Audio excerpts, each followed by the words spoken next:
नमस्कार शेतकरी मित्रांनो, मी अक्षय बदगुडे. तर हे आपला कांदा लावून एक 15 दिवस झालेला आहे. तर बरेच शेतकरी मला म्हणत होते की आपण ड्रेसिंग काय केली का नाही. तर शेतकरी मित्रांनो, 1 दिवस तर काय पाऊस होता, पण आता आपण चालू आहे ड्रेसिंगसाठी घेतलेला आहे होमिक. बघू शकतो तुम्ही होमिकचा उपयोग आहे की आपल्याला पांढरी मुळी सुटण्यासाठी एक नंबर. कांद्या पीक कुठलंही पीक असू द्या, होमिक एक नंबर आहे, जबरदस्त रिझल्ट आहे. तर आपण 1 एकरासाठी 200 लिटर पाण्याचं बॅरल भरायला चालू आहे आणि त्यासाठी आपण अर्धा किलो भूमी घेतलेला आहे. आता बरेच जण मला म्हणते की तुम्ही जरा चांगल्या कंपनीचं वापरा, हे वापरा, पण काय नाही, कुठलंही भूमी वापरलं तर ह्याचं काम फक्त पांढऱ्या मुळीसाठी आहे, त्यामुळं काय एवढं टेन्शन नाही.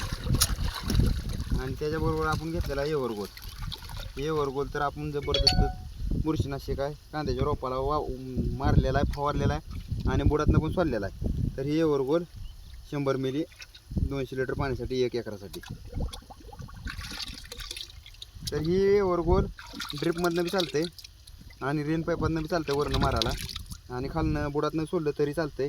एक नंबर बुरशीसाठी, जमिनीतल्या कुठल्याही प्रकारची बुरशी हे एव्हरगोल पूर्णपणे खतम करायचं काम करते. तर जीव सोडून आज